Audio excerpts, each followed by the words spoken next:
Glory to God in the highest. Today's topic is God is behind your success. Heavenly Father, I thank you for the past week. Lord, help me, your servant, to deliver the message in a fruitful way.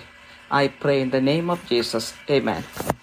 I would like to read one good Bible verse from 2 Chronicles chapter 12, verse 5. Shemaiah the prophet said, "Thus says the Lord, you have forsaken me, so I also have forsaken you," to Shishak. This message is based mainly on the book of 2 Chronicles chapters 12 to 16. Our God is a very loving God, like any loving father. A loving father gives his children everything he can. If the children go astray and do not follow his path, he will slowly stop giving everything freely. That's understood. A foolish son will rebel against the father without understanding the purpose of the father. When this happens, a loving father will cry in secret, lamenting the pathetic situation of the son. At the same time, he will pray for the son to follow God's path so that he can lavishly give the son everything he wants. This is what happens in the parable of the lost son. If a human being is this much loving, our Heavenly Father is how much more loving. If we look at the success level of the kings of Israel and Judah, it is very clear that when they followed the commandments of God fully, they became very successful in everything, even when the chance of success was very limited. But when they deviated from God's path and did things according to their thoughts, they faced failures one after another. Usually what happened was when they became successful too many times, they took too much pride in themselves and forgot about God. We often forget that the hands of God are there behind the success of every person. In 2 Chronicles chapter 12, we see that God blessed Rehoboam, son of Solomon, or the grandson of David, and made his kingdom strong in Jerusalem as long as he walked in the path of God. When Rehoboam's kingdom became strong, he started ignoring the law of the Lord. During the 5th year of his rule, Shishak, the king of Egypt, came up against Jerusalem when the king and the people of Israel forsook the law of the Lord. Egypt captured the fortified cities of Judah and came as far as Jerusalem. Then Shemaiah the prophet came to Rehoboam and the princes of Judah and passed God's message in verse 5. "You have forsaken me, so I also have forsaken you," to Shishak. This is the first verse I read. The princes of Israel and the king humbled themselves. Then God spoke through Shemaiah again in verses 7 and 8. "They have humbled themselves, so I will not destroy them, but I will grant them some measure of deliverance, and my wrath shall not be poured out on Jerusalem by means of Shishak. But they will become his slaves, so that they may learn the difference between my service and the service of the kingdoms of the countries." Shishak, the Egyptian king, took all the treasures of the house of the Lord and the palace.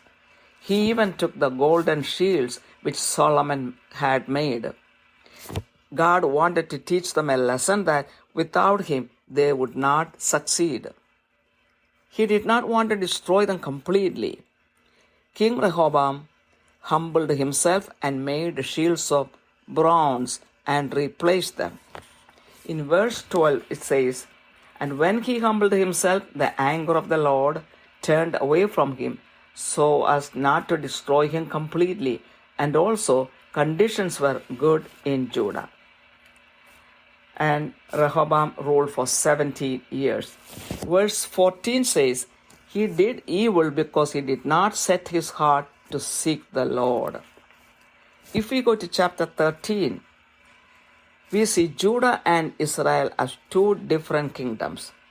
When Rehoboam's son Abijah became the king of Judah, Jeroboam, the son of the servant of Solomon, was the king of Jerusalem. Abijah belonged to the ancestry of David. Abijah followed the path of God while the followers of Jeroboam worshipped idols in Jerusalem. There occurred a war between Jeroboam and Abijah. Abijah's army consisted of 400,000 valiant warriors, while Jeroboam's army consisted of 800,000 valiant warriors. In verses 15 to 18, it says, when the men of Judah raised a war cry, God defeated Jeroboam's army, even though they were greater in number. 500,000 chosen men of Israel were slain by the army of Abijah. Abijah gained victory because he trusted in the Lord, the God of their fathers. Verse 20 says, Jeroboam did not again recover strength in the days of Abijah, and the Lord struck him and he died. But Abijah became very powerful. When we go to chapter 14, we see Asa became the king of Judah. He destroyed all the pagan elements of worship. Verse 4 says, he commanded Judah to seek the Lord God of their fathers and observe the law and the commandment. For a long time there was no war because God had given him rest.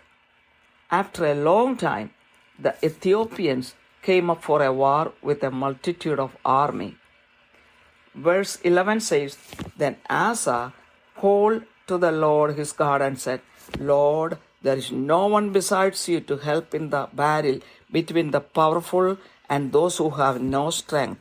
So help us, O Lord our God, for we trust in you, and in your name have come against this multitude. O Lord, you are our God.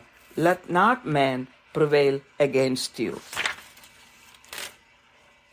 Verse 12 says, so the Lord routed the Ethiopians before Asa and before Judah, and the Ethiopians fled.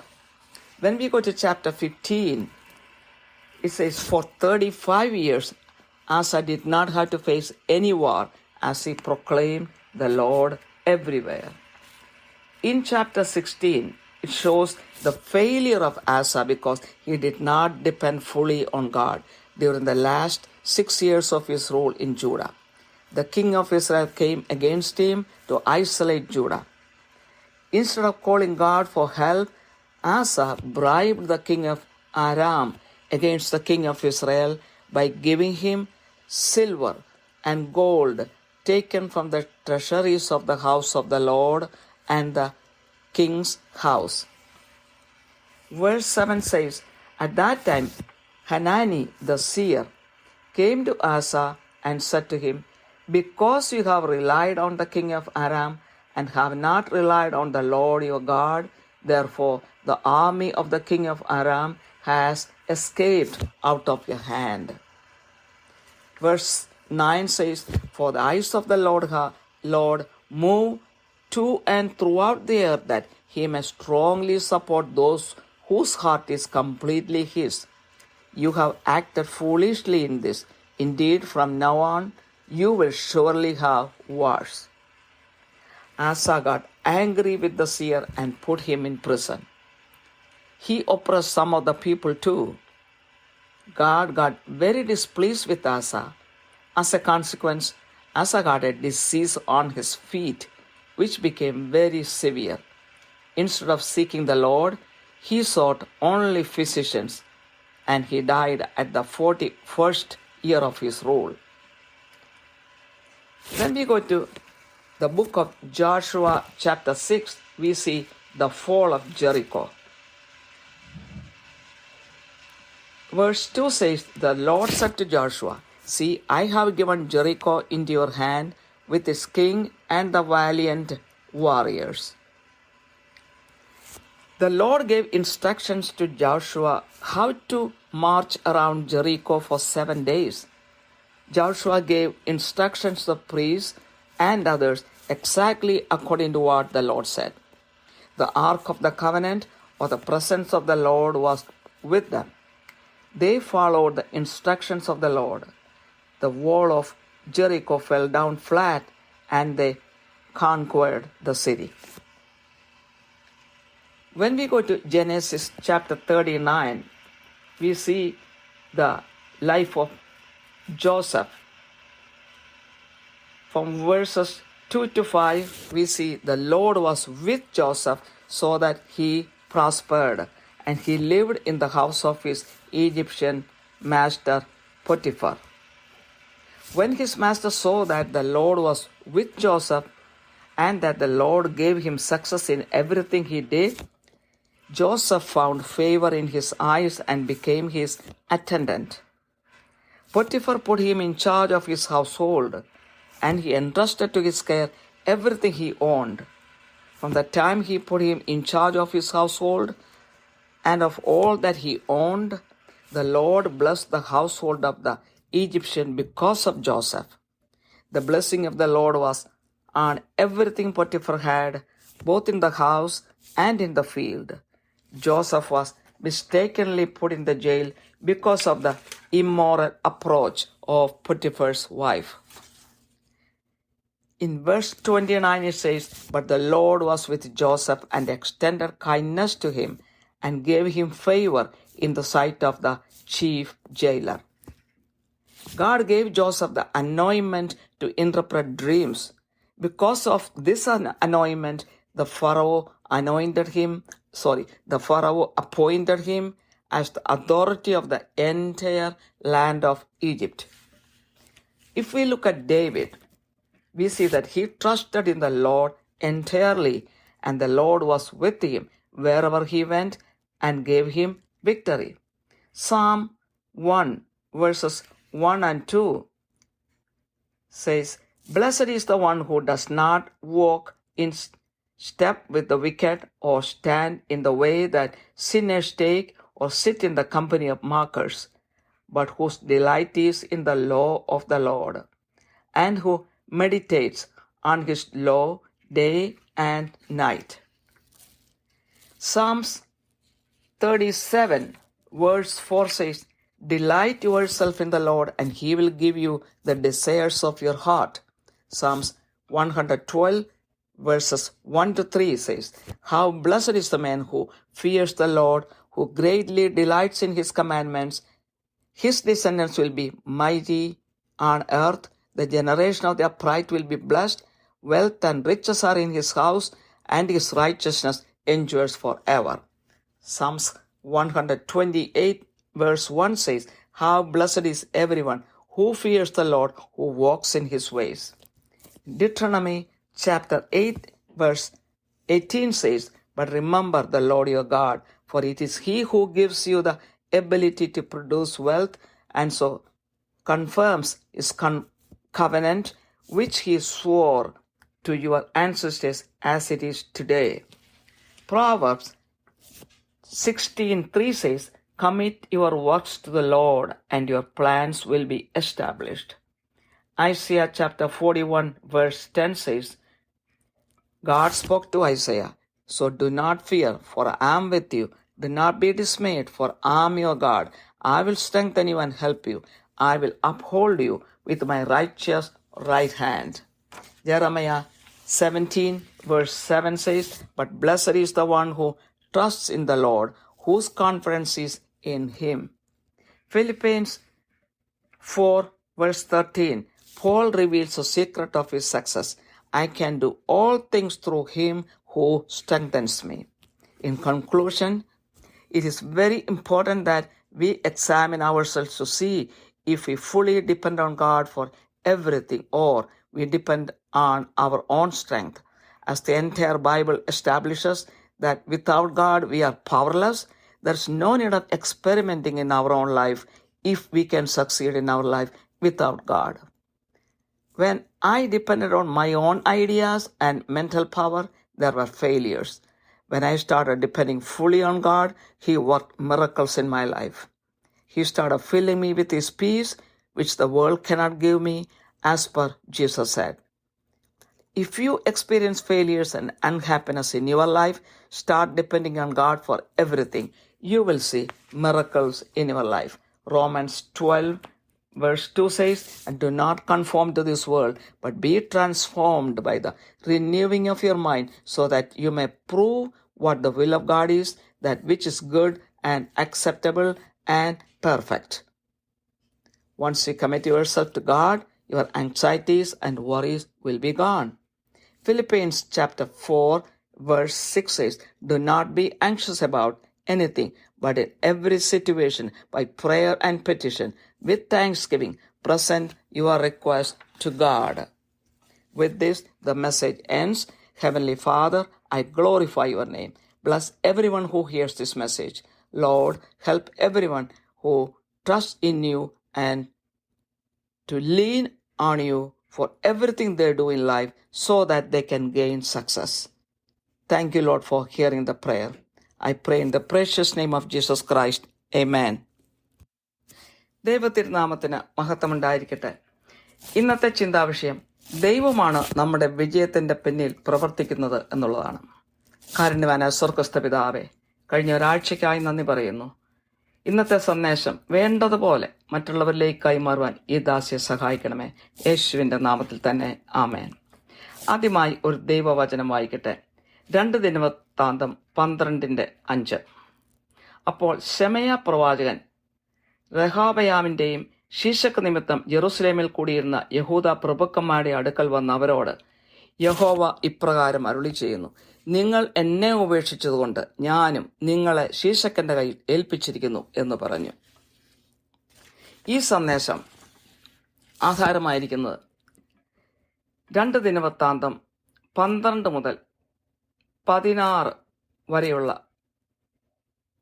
അധ്യായങ്ങളെയാണ്.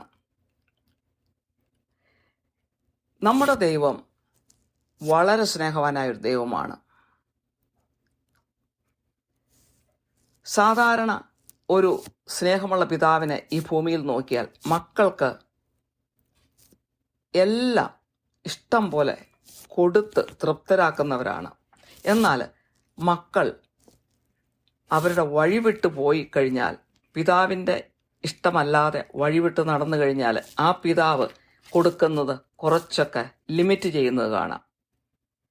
എന്നാൽ ആ സമയത്ത് ഒരു ബുദ്ധിയില്ലാത്ത മകനാണെങ്കിൽ ആ പിതാവിനോട് മറുതലിക്കുകയും പിതാവിനെ വേദനിപ്പിക്കുകയും ചെയ്യും. അപ്പോൾ ആ പിതാവ് ചെയ്യുന്നത് രഹസ്യമായിട്ടിരുന്ന് കരയുകയും രഹസ്യമായിട്ട് മകന് വേണ്ടി പ്രാർത്ഥിക്കുകയും ചെയ്യും. കാരണം ആ പിതാവ് മകനെ സ്നേഹിക്കുന്നു, ആ മകന് വേണ്ടതെല്ലാം കൊടുക്കുവാൻ ആഗ്രഹിക്കുന്നു. എന്നാൽ മകൻ അത് അറിയുന്നില്ല. ഇത് തന്നെയല്ലേ നമ്മൾ ആ മുടിയനായ പുത്രന്റെ ആ ഉപമയിൽ മനസ്സിലാക്കുന്നത്. ഇങ്ങനെ ഒരു സാധാരണ പിതാവ് ഇങ്ങനെയാണെങ്കിൽ സ്വർഗീയ പിതാവായ ദൈവം എന്തുമാത്രം നമ്മളെ സ്നേഹിക്കുന്നുണ്ട് എന്ന് നമുക്ക് മനസ്സിലാക്കാൻ പറ്റും. ഏതാണ്ട് ഇതുപോലെ തന്നെയാണ്. എല്ലാം തരുവാൻ ദൈവം ആഗ്രഹിക്കുന്നു. പക്ഷെ നമ്മൾ മറുതലിക്കുമ്പോൾ അനുഗ്രഹങ്ങൾ പിൻവലിക്കും. ഇസ്രായേലിലും ജൂഡായിലുമുള്ള രാജാക്കന്മാരുടെ ആ ചരിത്രം ഈ അധ്യായങ്ങളിൽ കൂടി നമ്മളൊന്ന് വായിച്ചു നോക്കിയാൽ അവരുടെ വിജയത്തിന്റെയും പരാജയത്തിന്റെയും പിന്നിൽ എന്താണ് സംഭവിച്ചതെന്ന് നമുക്ക് മനസ്സിലാക്കാം. ദൈവത്തെ സ്നേഹിക്കുകയും ദൈവത്തിൽ വിശ്വസിക്കുകയും ദൈവത്തിന്റെ കൽപ്പനകൾ അനുസരിച്ച് അവർ നടക്കുകയും ചെയ്തപ്പോൾ അവർക്ക് ദൈവം വിജയം കൊടുത്തു. എന്നാൽ ദൈവത്തിന്റെ വഴിയിൽ നിന്നും വിട്ടുമാറി ദൈവങ്ങളെ ആരാധിക്കുകയും വിഗ്രഹങ്ങളെ പടുത്തുയർത്തുകയും അങ്ങനെ ജീവിക്കുകയും ചെയ്തപ്പോൾ ഈ രാജാക്കന്മാർക്കൊക്കെ പല പരാജയങ്ങൾ സംഭവിച്ചതായിട്ട് ഈ അധ്യായങ്ങളിൽ നിന്ന് നമുക്ക് മനസ്സിലാക്കാൻ സാധിക്കും. അപ്പോൾ ഒരു വ്യക്തിയുടെ വിജയത്തിന്റെ പുറകിലുള്ളത് ദൈവത്തിന്റെ കരങ്ങൾ തന്നെയാണ്. 12-ാം അധ്യായത്തിൽ നോക്കുമ്പോൾ റഹോബാം സോളമന്റെ മകനാണ്. അതായത് ദാവീദിന്റെ ഗ്രാൻഡ്സൺ. സ്വന്തം രാജത്വം വളരെ ശക്തമായിട്ട് കെട്ടിപ്പടുക്കുന്നത് നമുക്ക് കാണാം. കാരണം ദൈവത്തിന്റെ വഴിയിൽ കൂടി നടന്ന ഒരു രാജാവായിരുന്നു റഹോബാം. അങ്ങനെ ആ കിങ്ഡം വലിയ രാജത്വം പ്രാപിക്കുകയും ഒക്കെ ചെയ്തു കഴിഞ്ഞപ്പോൾ, കുറെ വർഷങ്ങൾ കഴിഞ്ഞപ്പോൾ, 5 വർഷം കഴിഞ്ഞപ്പോൾ ദൈവത്തിന്റെ നിയമങ്ങളെ വിട്ട് കളയാൻ തുടങ്ങി. അപ്പോൾ ഈജിപ്തിലെ രാജാവായ ശീശക്ക് റഹോബാമിനെതിരായിട്ട് യുദ്ധം ചെയ്യാൻ വരുന്നു. കാരണം ദൈവം തന്നെ അറിഞ്ഞു തന്നെയാണ്. കാരണം ദൈവത്തിന്റെ കൽപ്പനകളെ വിട്ടുമാറി നടക്കാൻ തുടങ്ങിയപ്പോൾ ശത്രുവിനെ അവന്റെ നേരെ വരുവാൻ ദൈവം ഇടയാക്കി. അങ്ങനെ ശത്രു വന്ന്, ശീശക്ക് വന്ന് എല്ലാ കോട്ടകളും, ജൂദായിലെ കോട്ടകളൊക്കെ പിടിച്ചടക്കി ജെറൂസലേം വരെ ഏകദേശം വന്നു. അപ്പോൾ ദൈവം ഷെമയ പ്രവാചകനെ അയച്ച് സംസാരിക്കുകയാണ്, ദൈവത്തിന്റെ സന്ദേശം കൊടുക്കുകയാണ്. 2 ദിനവൃത്താന്തം 12:5 അപ്പോൾ ഷെമയ പ്രവാചകൻ റഹബയാവിന്റെയും ശീശക്ക് നിമിത്തം യെറുസലേമിൽ കൂടിയിരുന്ന യഹൂദ പ്രഭുക്കന്മാരുടെ അടുക്കൽ വന്ന അവരോട് യഹോവ ഇപ്രകാരം അരുളിച്ചെയ്യുന്നു, നിങ്ങൾ എന്നെ ഉപേക്ഷിച്ചുകൊണ്ട് ഞാനും നിങ്ങളെ ശീശക്കന്റെ കയ്യിൽ ഏൽപ്പിച്ചിരിക്കുന്നു എന്ന് പറഞ്ഞു. ഇതാണ് ഈ മുകളിൽ വായിച്ച ആ വചനത്തിന്റെ പശ്ചാത്തലം. അപ്പോൾ എല്ലാ പ്രഭുക്കന്മാരും രാജാവും സ്വയം താഴ്ത്തിക്കൊണ്ട് ദൈവത്തോട് പ്രാർത്ഥിച്ചു. അപ്പോൾ ദൈവം ഷെമയ പ്രവാചകൻ വഴി വീണ്ടും അവരോട് 12:7-8 വചനങ്ങളിൽ കൂടി സംസാരിക്കുന്നു. അവർ തങ്ങളെ തന്നെ താഴ്ത്തിയെന്ന് യഹോവ കണ്ടപ്പോൾ യഹോവയുടെ അരുളപ്പാട് ഷെമയാവിനുണ്ടായതെന്തെന്നാൽ, അവർ തങ്ങളെ തന്നെ താഴ്ത്തിയിരിക്കാൻ ഞാൻ അവരെ നശിപ്പിക്കാതെ അവർക്ക് ഒരു വിധം രക്ഷ നൽകും. എന്റെ കോപം ശീശക്ക് മുഖാന്തരം ജെറുസലേമിൽ മേൽ ചൊരിയുകയുമില്ല. എങ്കിലും അവർ എന്റെ സേവയും അന്യദേശങ്ങളിലെ രാജത്വത്തിന്റെ സേവയും തിരിച്ചറിയേണ്ടതിന് അവർ അവന് അധീനന്മാരായിത്തീരും. ഏതാണ്ട് അടിമകളെ പോലെ ആയിത്തീരും. എന്നാൽ മുഴുവനായും ദൈവം നശിപ്പിച്ചില്ല.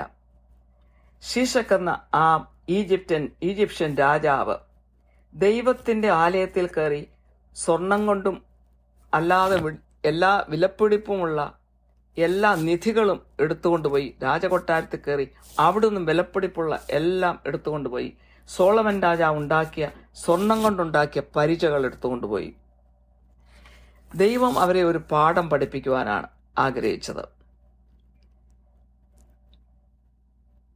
എന്നാൽ റഹോബാം ചെയ്തത്, ആ വസ്തുക്കളെല്ലാം, സ്വർണം കൊണ്ടുള്ള വസ്തുക്കളൊക്കെ എടുത്തുകൊണ്ട് പോയപ്പോൾ സ്വയം താഴ്ത്തിക്കൊണ്ട്, പ്രവാചകന്റെ വാക്കുകേട്ട് അനുസരിച്ച് സ്വയം താഴ്ത്തിക്കൊണ്ട് താമ്രം കൊണ്ടുള്ള പരിചകൾ ഉണ്ടാക്കി ആ ദേവാലയത്തിൽ കൊണ്ടുപോയി വെച്ചു. എന്റെ 12-ാമത്തെ വചനം പറയുന്നു, അവൻ തന്നെത്താൻ താഴ്ത്തിയപ്പോൾ യഹോവയുടെ കോപം അവനെ മുഴുവനായി നശിപ്പിക്കാതെ വിട്ടുമാറി. യഹൂദയിൽ ഏതാനും നന്മ ഉണ്ടായിരുന്നു. അങ്ങനെ 17 വർഷം റഹോബാം ജെറുസലേമിൽ രാജാവായിരുന്നു. 14-ാമത്തെ വചനം പറയുന്നു, യഹോവയെ അന്വേഷിക്കേണ്ടതിന് മനസ്സ് വയ്ക്കാഞ്ഞതിനാൽ അവൻ ദോഷം ചെയ്തു എന്ന്. 13-ാമത്തെ അധ്യായത്തിലേക്ക് വരുമ്പോൾ ജൂഡ എന്നും ഇസ്രായേൽ എന്നും 2 രാജ്യങ്ങളായിട്ടാണ് കാണുന്നത്. ജൂഡ ഭരിച്ചിരുന്നത് റഹോബാമിന്റെ മകനായ അബീജ ആയിരുന്നു. എന്നാൽ ജെറൂസലേം ഭരിച്ചിരുന്നത് സോളമന്റെ ദാസന്റെ മകനായ ജെറോബാമായിരുന്നു. അബീജ ദൈവത്തിൽ ആശ്രയിച്ചു, ദൈവത്തിന്റെ വഴിയിൽ കൂടി നടന്നു, വിഗ്രഹങ്ങളെല്ലാം നശിപ്പിച്ചു. എന്നാൽ ജെറോബാം വിഗ്രഹങ്ങളെല്ലാം പണിതുയർത്തി ദൈവത്തിൽ ആശ്രയിക്കാതെ മുന്നോട്ട് പോയി. അപ്പോൾ അവരുടെ ഇടയ്ക്കൊരു യുദ്ധമുണ്ടായി. അതിനിടയായി അബീജായുടെ യുദ്ധവീരന്മാര് 4 ലക്ഷം പേരെ ഉണ്ടായിരുന്നുള്ളൂ. എന്നാൽ ജെറോബാമിന്റെ യുദ്ധവീരന്മാര് 8 ലക്ഷം പേരുണ്ടായിരുന്നു. അത്രയും ആളുകൾ കൂടുതലുണ്ടായിട്ടും അവർക്ക് വിജയം കിട്ടിയില്ല. കാരണം ദൈവം അവർക്ക് വിജയം കൊടുത്തില്ല. അവരുടെ പിന്നിൽ ദൈവമില്ലായിരുന്നു. അബീജ ദൈവത്തെ വിളിച്ചതുകൊണ്ടും ദൈവത്തിൽ പൂർണ്ണമായി ആശ്രയിച്ചതുകൊണ്ടും അബീജായ്ക്ക് വിജയം കിട്ടി. 15 മുതൽ 18 വരെയുള്ള വാക്യങ്ങളിൽ നമ്മൾ കാണുന്നു, അബീജായുടെ യുദ്ധവീരന്മാര് ജൂഡായിൽ നിന്നും ആർത്ത് വിളിച്ചപ്പോൾ ജെറോബാമിന്റെ വീരന്മാരെ അവർ പരാജയപ്പെടുത്തി. ഏതാണ്ട് 5 ലക്ഷം പേരെ അവർ കൊല്ലുകയും ചെയ്തു. അവർ ദൈവത്തിൽ ആശ്രയിച്ചുകൊണ്ട് മാത്രമാണ് അങ്ങനെ സംഭവിച്ചത്. 20-ാമത്തെ വചനം പറയുന്നു, ജെറോബാം അബിയാവിന്റെ കാലത്ത് ബലം പ്രാപിച്ചില്ല, യഹോവ അവനെ ബാധിച്ചുവെന്ന്. 14-ാമത്തെ അധ്യായത്തിലേക്ക് പോകുമ്പോൾ ആസയുടെ ഭരണമാണ് നമ്മൾ കാണുന്നത്. ജൂഡായിൽ ആസ ഭരിക്കുന്നു. അന്യദേവന്മാരുടെ എല്ലാ എല്ലാ സംഗതികളും നശിപ്പിച്ചു കളയാണ് ആസ ചെയ്തത്. ദൈവത്തിൽ പൂർണ്ണമായി ആശ്രയിച്ചുകൊണ്ട് എല്ലാ വിഗ്രഹങ്ങളെയും നശിപ്പിച്ചു. 4-ാമത്തെ വചനത്തിൽ കാണുന്നു, യഹൂദയോട് അവരുടെ പിതാക്കന്മാരുടെ ദൈവമായ യഹോവയെ അന്വേഷിപ്പാനും ന്യായപ്രമാണവും കൽപ്പനയും ആചരിച്ച് നടപ്പാനും ആസ കൽപ്പിച്ചു. അതുകൊണ്ട് ദീർഘകാലത്തേക്ക് ആസയുടെ ഭരണസമയത്ത് അവിടെ ഒരു യുദ്ധമില്ലായിരുന്നു. അങ്ങനെ വളരെ വിശ്രമം ദൈവം ആസയ്ക്ക് കൊടുത്തു. എന്നാൽ കുറെ നാൾ കഴിഞ്ഞപ്പോൾ ആസ ദൈവത്തിന്റെ വഴികളെ വിടാൻ തുടങ്ങിയപ്പോൾ എത്യോപ്യൻസ് അല്ലെങ്കിൽ കൂശ്യര് അവർക്കെതിരായിട്ട് വരുന്നത് നമുക്ക് കാണാം. 11-ാമത്തെ വചനം പറയുന്നു, ആസ തന്റെ ദൈവമായ യഹോവയെ വിളിച്ചപേക്ഷിച്ചു. യഹോവേ, ബലവാനും ബലഹീനനും തമ്മിൽ കാര്യമുണ്ടായാൽ സഹായിപ്പാൻ നീയല്ലാതെ മറ്റാരുമില്ല. ഞങ്ങളുടെ ദൈവമായ യഹോവേ, ഞങ്ങളെ സഹായിക്കണമേ. നിന്നിൽ ഞങ്ങൾ ആശ്രയിക്കുന്നു. നിന്റെ നാമത്തിൽ ഞങ്ങൾ ഈ പുരുഷാരത്തിന് നേരെ പുറപ്പെട്ടു വന്നിരിക്കുന്നു. യഹോവേ, നീ ഞങ്ങളുടെ ദൈവം, മർത്യൻ നിന്റെ നേരെ പ്രബലനാകരുതേ എന്ന് പറഞ്ഞു. 12-ാമത്തെ വചനത്തിൽ പറയുന്നു, അപ്പോൾ യഹോവ ആസയുടെയും യഹൂദരുടെയും മുമ്പിൽ കൂശ്യരെ തോൽപ്പിക്കുമാറാക്കി. ക്രൂശ്യർ ഓടിപ്പോയി. അങ്ങനെ എത്യോപ്യൻസ് ആസയുടെ മുന്നിൽ നിന്നും തോറ്റോടുന്നതാണ്. കാരണം ആസ ദൈവത്തെ വിളിച്ച് സ്വയം താഴ്ത്തിക്കൊണ്ട് അപേക്ഷിച്ചു. 15-ാമത്തെ അധ്യായത്തിൽ 35 വർഷം ആസ യാതൊരു യുദ്ധവും നേരിടാതെ ദൈവത്തിന്റെ നാമം പ്രൊക്ലെയിം ചെയ്തുകൊണ്ട് ദൈവത്തിൽ ആശ്രയിച്ചുകൊണ്ട് സ്വസ്ഥമായി ഭരിക്കുന്നതാണ് നമ്മൾ കാണുന്നത്. 16-ാമത്തെ അധ്യായത്തിലേക്ക് വരുമ്പോൾ ആസയുടെ പരാജയം നമ്മൾ കാണുന്നു. അവസാനത്തെ 6 വർഷം അവൻ ദൈവത്തിൽ ആശ്രയിക്കാതിരുന്നപ്പോൾ അവൻ തികച്ചും പരാജിതനായിട്ട് മാറുകയാണ് ചെയ്തത്. ഇസ്രായേൽ രാജാവ് ആസയ്ക്കെതിരായിട്ട് വരുന്നു.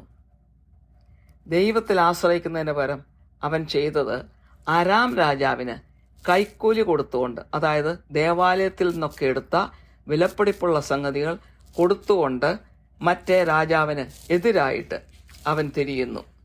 7-ാമത്തെ വചനം പറയുന്നു, ആ കാലത്ത് ദർശകനായ ഹനാനി യഹൂദ രാജാവായ ആസയുടെ അടുക്കൽ വന്ന് അവനോട് പറഞ്ഞത് എന്തെന്നാൽ, നീ നിന്റെ ദൈവമായ യഹോവയിൽ ആശ്രയിക്കാതെ അരാം രാജാവിൽ ആശ്രയിക്കൊണ്ട് അരാം രാജാവിന്റെ സൈന്യം നിന്റെ കയ്യിൽ നിന്നും തെറ്റിപ്പോയിരിക്കുന്നുവെന്ന്.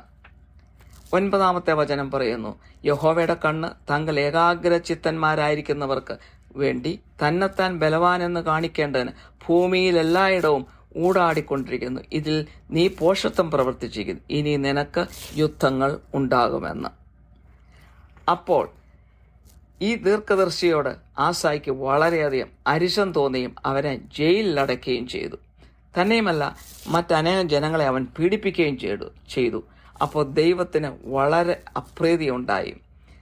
അതുകൊണ്ട് സംഭവിച്ചതെന്തെന്നാൽ അവനൊരു രോഗം പിടിപെട്ടു. അവൻ്റെ കാലിൽ അവൻ്റെ പാദത്തേലാണ് രോഗം പിടിപെട്ടത്. അത് വളരെ കഠിനമായി മാറുകയും ചെയ്തു. എങ്കിലും അവൻ ദൈവത്തിൽ ആശ്രയിക്കാതെ വൈദ്യന്മാരെ ആശ്രയിച്ചു. അങ്ങനെ ആ രോഗത്താൽ അവൻ ഭരണത്തിന്റെ 41-ാമത്തെ വർഷം മരിക്കുകയാണ് ചെയ്തത്. ജോഷുവയുടെ പുസ്തകം 6-ാം അധ്യായത്തിലേക്ക് പോകുമ്പോൾ ജെറിക്കോ മതിലുകൾ തകരുന്നത് നമുക്ക് കാണാം. അതിന്റെ 2-ാമത്തെ വചനം പറയുന്നു, യഹോവ യോശുവയോട് കൽപ്പിച്ചത്, ഞാൻ യെറിഹോവിനെയും അതിന്റെ രാജാവിനെയും യുദ്ധവീരന്മാരെയും നിന്റെ കയ്യിൽ ഏൽപ്പിച്ചിരിക്കുന്നുവെന്ന്. അങ്ങനെ ദൈവം തന്നെ നേരിട്ട് ജോഷുവയോട് എന്താണ് ചെയ്യേണ്ടത്, വിജയം വരിക്കുവാൻ എന്താണ് ചെയ്യേണ്ടതെന്ന് പറയുകയും ജോഷുവ പറഞ്ഞതനുസരിച്ച് പ്രവർത്തിക്കുകയും ചെയ്തു.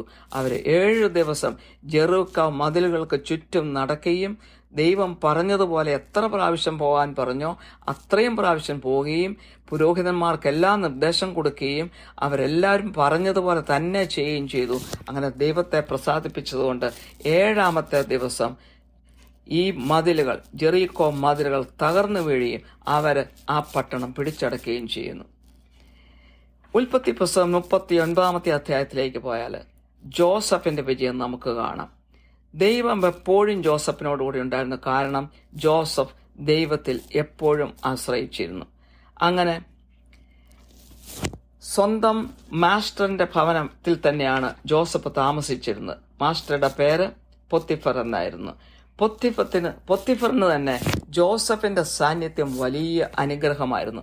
ജോസഫ് എന്ത് ചെയ്താലും അനുഗ്രഹമാണെന്ന് മനസ്സിലാക്കിയതുകൊണ്ട് ജോസഫിനെ വീട്ടിൽ താമസിപ്പിക്കുകയും വീട്ടിലെ എല്ലാ കാര്യങ്ങളും ഏൽപ്പിച്ചു കൊടുക്കുകയും ചെയ്തു.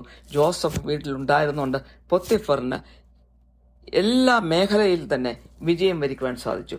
ആ സമയത്താണ് പൊത്തിഫറിന്റെ ഭാര്യ വളരെ മോശമായി തിന്മ ചെയ്യുവാനായിട്ട് ജോസഫിനെ പ്രേരിപ്പിക്കുകയും അങ്ങനെ തെറ്റ് ചെയ്യാതെ തന്നെ ജോസഫ് ജയിലിൽ അടയ്ക്കപ്പെടുകയും ചെയ്യുന്നത്. അതിന്റെ 21-ാമത്തെ വചനം പറയുന്നു, എന്നാൽ യഹോവ ജോസഫിനോടുകൂടിയിരുന്നു, കാരാഗ്രഹ പ്രമാണിക്ക് അവനോട് ദയ തോന്നത്തക്കവണ്ണം അവന് കൃപ നൽകിയെന്ന്. അതുപോലെ ദൈവം മറ്റൊരു അഭിഷേകം കൂടെ ജോസഫിന് കൊടുത്തു. സ്വപ്നങ്ങൾ വ്യാഖ്യാനിക്കുവാനുള്ള ഒരു അഭിഷേകം. ആ അഭിഷേകം അവനുണ്ടായിരുന്നത് കൊണ്ട് അവന് ഫറവോ തന്നെ ഈജിപ്തിന്റെ മുഴുവനുമായിട്ടുള്ള ഒരു അധിപതിയായിട്ട് അവനെ ഏൽപ്പിക്കുകയും ചെയ്തു. ദാവീദിന്റെ ജീവിതത്തിലേക്ക് നോക്കിയാൽ ദാവീദ് എല്ലായിടത്തും വിജയം വരിക്കുന്നത് നമുക്ക് കാണാം. കാരണം ദൈവത്തിൽ പൂർണ്ണമായി ദാവീദ് ആശ്രയിച്ചിരുന്നു. സങ്കീർത്തനം 1-ാം അധ്യായം 1-2 വചനങ്ങൾ പറയുന്നു, ദുഷ്ടന്മാരുടെ ആലോചന പ്രകാരം നടക്കാതെയും പാപികളുടെ വഴിയിൽ നിൽക്കാതെയും പരിഹാസികളുടെ ഇരിപ്പിടത്തിൽ ഇരിക്കാതെയും യഹോവയുടെ ന്യായപ്രമാണത്തിൽ സന്തോഷിച്ച് അവന്റെ ന്യായപ്രമാണത്തെ രാപ്പുകൾ ധ്യാനിക്കുകയും ചെയ്യുന്നവൻ ഭാഗ്യവാനെന്ന്. സങ്കീർത്തനം 37:4 പറയുന്നു, യഹോവയിൽ തന്നെ രസിച്ചുകൊള്ളുക, അവൻ നിന്റെ ഹൃദയത്തിലെ ആഗ്രഹങ്ങളെ നിനക്ക് തരും.